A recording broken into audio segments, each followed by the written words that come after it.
Alright y'all, got a new toy. Ask me why I wanted a new toy. Well, somebody, and I'm not naming them yet, but somebody sold me a boat that was supposed to have been 63 pounds. And the reason I bought that boat is because it said it was 63 pounds. Well, unfortunately, through a little bit of bait and switch, smoke and mirrors, whatever you want to say, that boat ended up being over 75 pounds. So I've got a little bit of problem with folks doing that in the industry, and I wanted a light boat, so I decided to try out something new.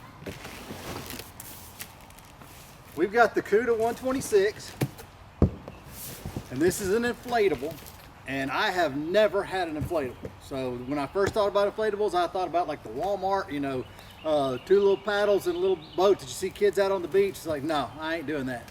But y'all, NRS is the crew that makes things that go down like Grand Canyon, and on our whitewater project here that folks just beat to absolute death. And if you want anybody that can prove to you what these things are capable of, my buddies Jameson Redding and Jeff Little. Go to their channels. Jeff Little is a wizard on inflatable stuff, and there is nobody in the industry that beats his gear as much as Jeff Little. I'm telling you, he does incredible stuff. If Jeff Little says these things are awesome, I'm going with it. He has never given me a reason to not trust his word.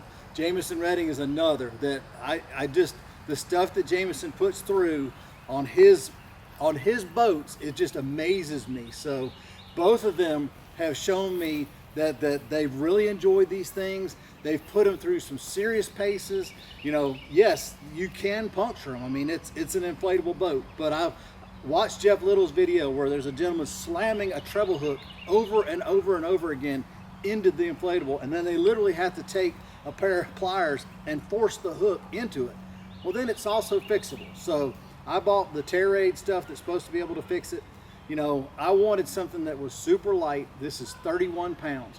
I'll be able to load this up, carry it into places that I've not been able to get into before. We've got a whitewater project that has a lot of really good fishing holes in the middle of it, but it's a long way out on a river walk that you have to either carry, tote, or roll your boats, and then it's difficult getting down into it. So this is going to open up water that I was hoping that the other boat was going to open up water for. But anyway, enough said. Let's get it open. Let's go through it. We'll put it all together, show you what all about it. And I know there's a lot of videos out there that have this in there, so look at it. And then next, we're going to go put it on the water. So that'll be the next video with this series. But I just wanted to show you guys the new toy, the new play thing. See, even Ember's excited about it. So we're looking forward to using this. Y'all stay tuned. There's the seat.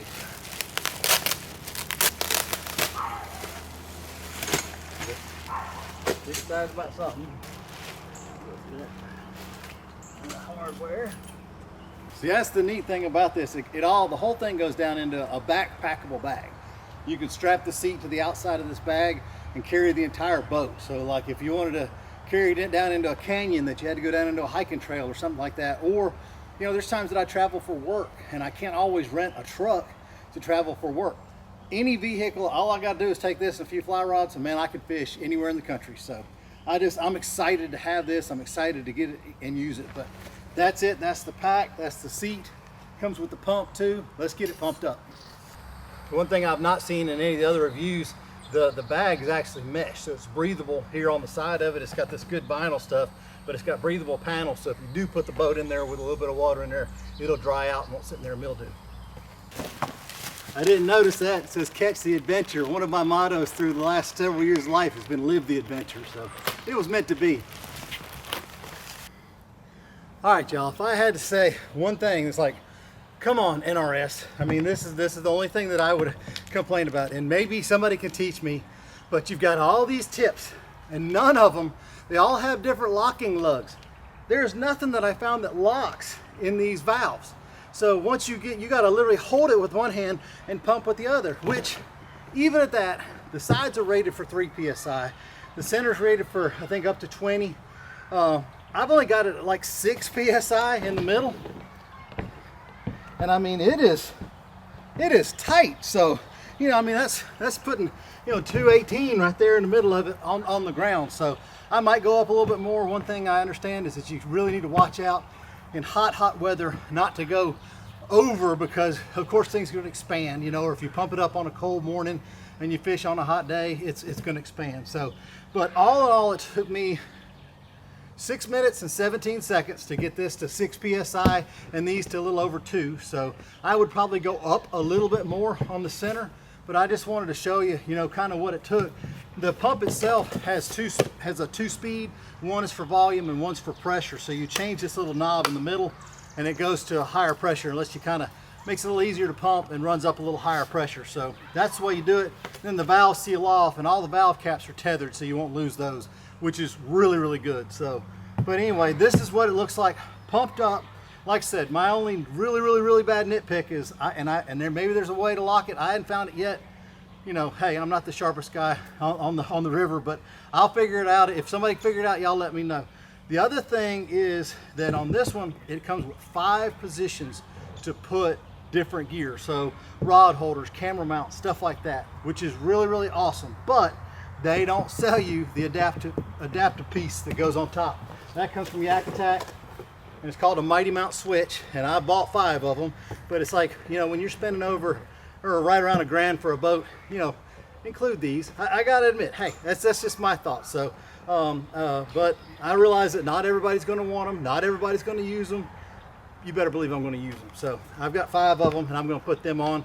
There's 2 sets of screws in these things that are made for a normal kayak and an inflatable. Make sure if you do that, you use the inflatable screws. Don't put the wrong screws in here, because you can puncture your kayak. So see, they're actually, one of them's actually labeled hardware for inflatable install only. So this is what you want in this. So just be aware of that when you get the switch. All right, let's get the seat on. All right, now this is one thing I forgot to say, that it comes with its own repair kit, and I didn't realize that when I bought. So I bought the Terraid stuff because this is what Jeff uses, and I bet it's the same stuff in there. But this is the stuff that he uses to fix his boat, so I want to make sure I had it with me. But it comes with a on the water repair kit. So it also comes with this Skeg. Now this is a larger Skeg, and I am not a huge Skeg fan. So actually, like on my L2 fish, it had the long Skeg. I took a Dremel and cut it off to make it real small. So this is their whitewater Skeg. You can see there's quite a bit of difference. This is the one I'm going to run, because to me, if I've got a Skeg on the back of the boat and I take a step forward, it'll raise the back of the boat and I can clear whatever I need to. I just don't want all that sticking down on the water. This is just simple plastic. If I was you, I'd buy this one and I'd cut it off with the Dremel. You know, I bought the one that's supposed to go with it. So personal choice. Personal choice, yeah. All right, the foot pegs, which is one of the neat things about an inflatable, to actually have true foot pegs. So they go in these little slides right here.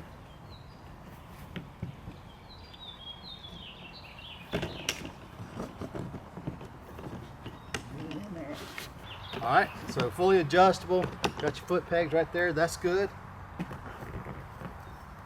Neat. I like it.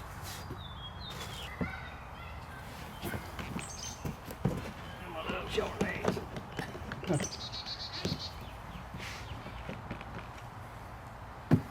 All right, so the seat's actually comfortable. So other than the pump snafu and having to buy the extra things for the pads, I'm impressed with it so far. But you know, if somebody was 100% impressed with everything, that I don't trust them. So if there's got to be something wrong. Like I said, to me, the pump thing could be a little easier. Maybe that's just in my learning and training. But this seat is very comfortable. I like that.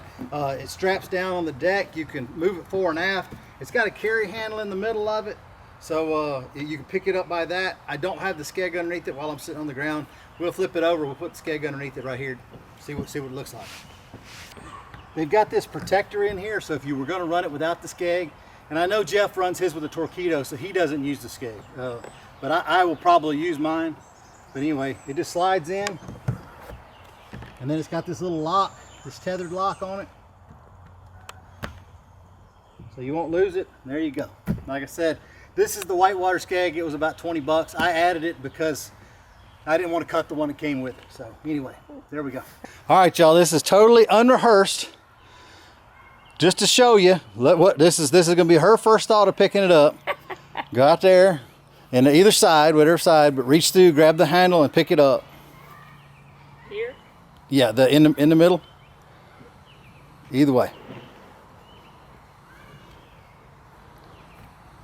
So that's, like I said, I mean, you could. I don't. Yeah. You could actually now. I tell you what, go to the back. Carry it or anything, but yeah, I can actually lift it up. Go to the back and pick it up like you were a woman putting it on top of your car. Like you were going to go over top of your car. Okay. So see, that's another option. This is another reason.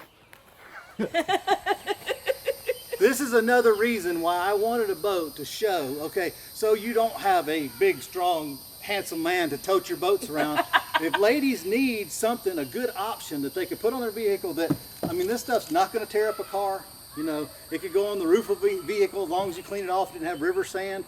I mean, this has got some really good options for people with limited strength, you know, stuff like that. Or say you don't have a boathouse or you don't have a truck, you know, you need options to get boats, people to the water. This is a good boat for somebody that's got an apartment, something like that, that doesn't have places to store, you know, 8 boats on racks in their boat shed. So we're blessed, but we also wanted more toys, so that's what this is for. All right, y'all, next test's gonna be on the water. Thank you, man. And for longer armed, little taller folks, Sure. literally, you could grab that. Yeah. I mean, I could grab that and 2 fly rods. Yeah, I would not, but yeah. Put my PFD, fly rods, and a paddle, and go. Or put this son of a gun on the bunkster and trek wherever I wanted to go. you know. So it's definitely got possibilities. All right. Nice.